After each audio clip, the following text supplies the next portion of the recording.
definitive editions don't really come until like kind of years after the game has been out, like a while. Like you have all this content, the game has been played for a while. I think that was the main reason why this game failed. You got to let the people that make these games, the developers, you got to let them do their jobs.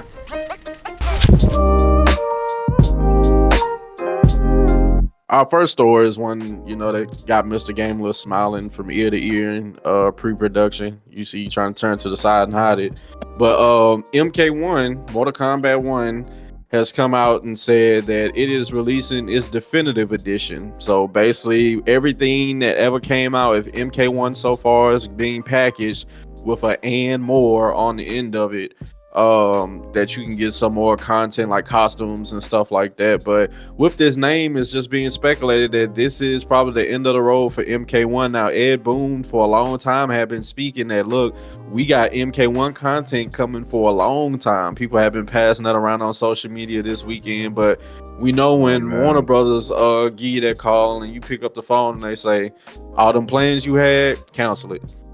Then next thing you know, Ed Boon like, hey, drop a tweet about that definitive edition, and that just is what it is. So it seems like we've come to the end of the road. Seems like this is it for MK1. How are you gentlemen feeling about this? And I mean, we'll just go ahead and start with the man who, we're all waiting to hear from, Mr. Gaming Lift. How are you feeling about this, man? I mean, I'm be honest, this is something that I knew it was gonna happen. This game I know it got like a bit of a better shake recently, and people seem to like the game more, and it seems they've changed some things, but I just think it was too late, too little too late. It just released in too poor of a state.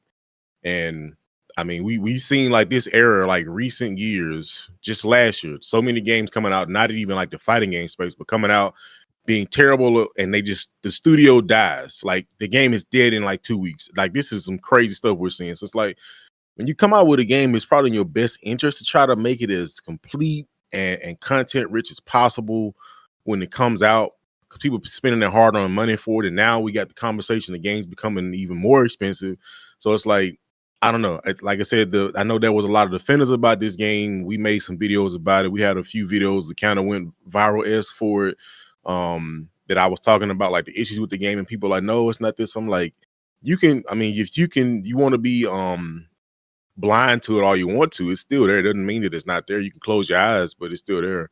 And I mean, it's unfortunate because I love Mortal Kombat as a series. I pretty much had every like Mortal Kombat the past few, like since this last decade. Since MK9 came back out, I've had every MK, and it's kind of unfortunate to see this one just kind of just phase out so fast, because it hadn't even been like it came out last 2 years. It's only been like, because it came out in September of like 2024. So no, not 2023.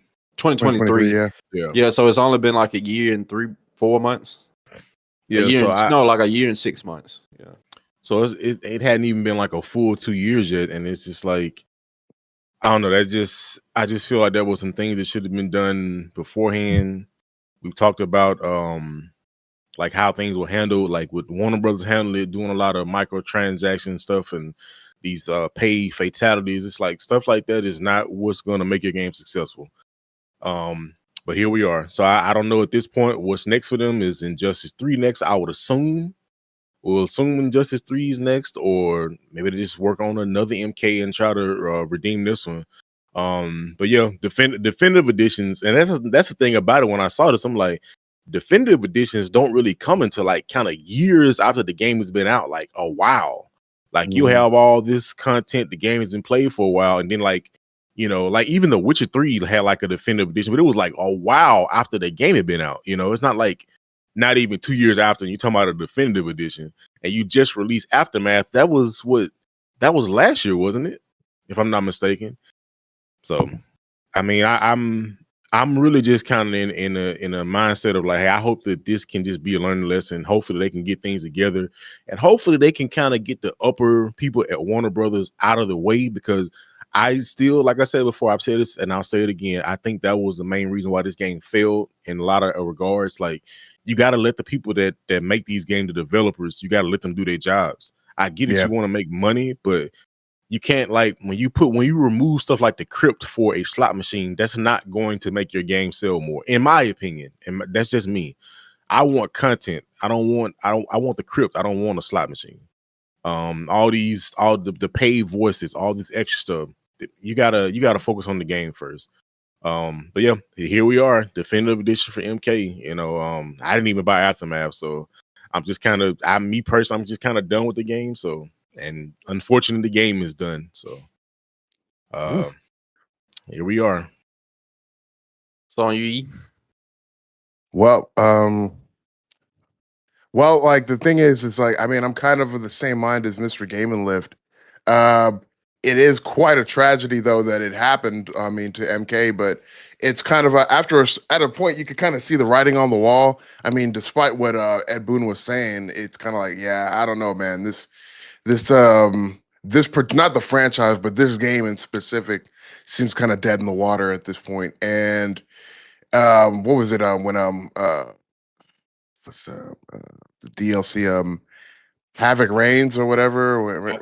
Chaos Reigns. That's what I was thinking about the last game. That's what it was. Havoc Reigns, yeah. Chaos Reigns. Yeah, Chaos Reigns.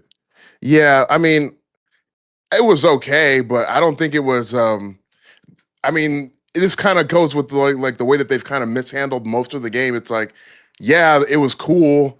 I mean, there were some cool characters in that initial release, I guess, but it also was like worth like a whole nother video game though. It was like what, like $60, I think. It was kind of expensive. And then considering the fact that the story mode wasn't even that long, you know, it was just kind of like, oh, okay, well, this is just enough, I guess, to kind of satiate you for now. But like really looking back at it, I'm like, why was that story mode so short? I don't know, man. And now it's kind of like, you know, then we fast forward to Ed Boon telling us that there's more content on the way. And then, of course, we get to now where it's like, well, actually, never mind. Forget it. Forget all that stuff I told you. The definitive edition is coming out. And like Mr. Gamerlist said, usually definitive editions are like a few years, not like a year and a half after initial release. That's crazy. Yeah. I would have no sign that it was gonna be an abrupt ending. Like we thinking, like, okay, what's next? I mean, it really did just kind of. I mean, based on the way that like Ed Boon was like the way that things looked like they were having like the offline like events and stuff. You're thinking, oh well, this is the resurgence. Like this is MK1 coming back, and then all of a sudden it's like, yeah, nah, we're just kidding. Grand closing. It's over. So, yeah, that, I mean, like Mr. Game and Lift's kind of like alluded to, like, I mean, at a point you could kind of see this coming, but it's just a shame, man. It's a shame that it had to happen to MK1. Hopefully we get either a new good MK game or maybe they'll just move us on to Injustice, but I don't know if we should hold our breath for that one. Yep. They basically said the nail in the coffin was Chaos Reigns not selling well. I mean, you really just can't get past bad publicity. If you going and you looking at how people are talking about it, you going to look at reviews and people are saying like your game is cheeks. Like you just can't get past that. I mean, you know, you can have your diehards, the people that's gonna buy MK no matter what, but that's not gonna be most of your sales. MK11 didn't become the highest selling MK because they brought everybody back who bought MK10. It had to been new people who was coming along for the ride, who was looking at reviews, and people are saying like, man, this is a fantastic MK. It's so many different ways you can look at this. I mean, one, I'll try to go pretty quickly. One, Warner Brothers hadn't been doing good, period. We know what happened with Multiverses. We know that they basically was bleed money and stuff like that. And then to get to a point to where your bread and butter of fighting games isn't selling as well as you want, it's time to go ahead and pull the plug. And then we already know, like, with the timeline of MK games or NetherRealm games, they're typically lasting only 2 years. Now, MK11 was pretty unique because we was wondering why in the world it was taking so long for to go ahead and end, because that was unlike NRS. But with Chaos Reigns not selling well, I mean, it just kind of was like, all right, like Warner Bros. Probably like, let's go ahead and wrap this up. We losing enough money. again, this is coming right after their best-selling game of all time. Like you don't get MK11 numbers and then see MK1 doing doing these numbers when we're already in a bad spot, and then just be like, we just gonna keep pushing the can down. We're gonna keep kicking the can down the road. Like probably wasn't gonna happen. And then I think with that point of like, what will the next game be from NRS? If it's not gonna be that, whatever they do next, it gotta be a banger. It gotta hit. Like so if it's not gonna be like that Marvel IP that we've been thinking about, that's been rumored and stuff like that, I think they're probably gonna have to do another MK. I don't know if Injustice will pull like that. Maybe it will. But I think if you want a certified hit, you either gotta go with some like way out there that's just like, look, like we gotta try this, which a Marvel IP would be, or you just gotta like go back to your roots and make that and go back to the bread and butter and do what works, and then get yourself in a nice footing. So it sucks to see, when we was in that time frame, we knew we was coming to an era where we was gonna have a new MK, a new Tekken, and a new Street Fighter all at the same time, with two SKO possibly coming in the future. We was like, man, the FGC gonna be eating, but well, MK1 kind of wet the bed. So I mean, it sucks to say, but it is what it is. So anybody else got anything they want to add? I think personally, I know I've heard talks of this. I think Max was mentioning this, I believe, and somebody else. MK versus DC2, like to revisit that. But like the hard thing about that is like, how do you make that game? You'd have to make it like Injustice 2. You'd have to do the MK characters the way they did in Injustice 2, because like they still felt like themselves, even though they were in a game that doesn't have like crazy gore and violence. Like, Sub-Zero would like rip the cameraman's head off, but like it was implied like you knew what he was doing, but you didn't like see it. So I think that MK versus DC2 could be a possible thing that could be really big if they do it right. I mean, they have the formula more so now because they've done Injustice games, so they can play off of both of those games and like put them in one.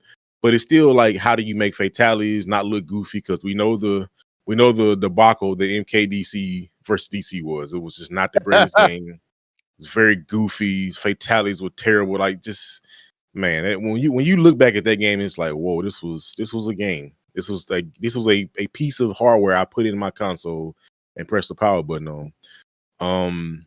The Marvel IP, I just, me personally, I just don't trust them doing anything Marvel. That's just me. I don't know. I'd have to see something. They got to not want to see Marvel. Could you imagine what we know from how Magneto has played in other games? Could you imagine them being that stiff in the NRS universe? It just be off.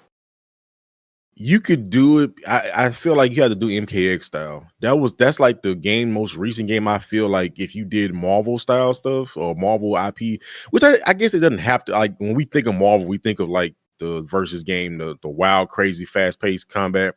But I guess it doesn't have to be that way. We've had other games that are a little slower. Marvel Rivals, was it not Rivals? Rise of the Imperfects. If y'all remember that game back in the day, yeah. And X-Men Academy wasn't as fast, but it was still kind of fast. Personally, what I want to see, if they can make this happen, and I don't know how, because Microsoft owns this and they just let it sit there and just get dusty. MK versus KI. I think if they want to shake something up, me personally, you put a lot of effort and something into MK versus KI. I think that's gonna set the world on fire. But the only problem is, it's like, it's owned by Microsoft, and it's like, well, I'll probably only be on Xbox and PC, so they have to work something out. But I think that's what I want to see personally. I just don't know how that hadn't happened yet. Like, I'm 34, and I just don't know how MK versus KI is not a thing yet. So I mean, they could put it on other consoles. I think, isn't Gears of War going to be on PlayStation? Well, I will actually make a good point. There are Xbox properties coming to PlayStation. They already got Sea of Thieves and Grounded and some other games on there, so that could be a possibility. But the only thing is, Microsoft didn't let Chaos sit for so long. It's like, are y'all gonna do anything with this game? Like, Right. Yeah, they're low key kind of holding it hostage a little bit, yeah, like, and so if anybody comes up with a good idea, they can just steal it. And all right, yeah. Well, like I said, I didn't buy Chaos Reigns. I just wasn't I was interested in some of the characters. Sector, Cyrex look cool, but then them saying it didn't sell well. It's like, well, it's like you bring out a game, the base game that wasn't that great to begin with, right? And then you put out DLC. People are kind of like, I kind of got scarred with me personally. Yeah. I spent $110 on the base game, and now you want like what 50 more? Yeah. Like, and stuff is like wrong with the game a lot. Like, and that's why. Like I said earlier, if you make a solid product from the jump, people will be like, think about all the games that people have made that are great on release. That give you content. It's a good game. You can enjoy it. There's not a lot of glitches. Think about when it comes with DLC, how people, I'll buy, I'll spend it. I'll spend the money. Yeah. It's a no-brainer. But Yeah. if you done put out something that's already kind of like, oh boy, I don't know about this one, and then you put out DLC, like not even that long after, it's like, why would I buy this one? I didn't even really enjoy the initial product. Yeah, it sounds like something Keiji Inafune would do. It's an unfortunate situation that we've had to come to the end of the road with MK1. But hey man, we always bound to get one, and it was just MK1's turn. Yeah.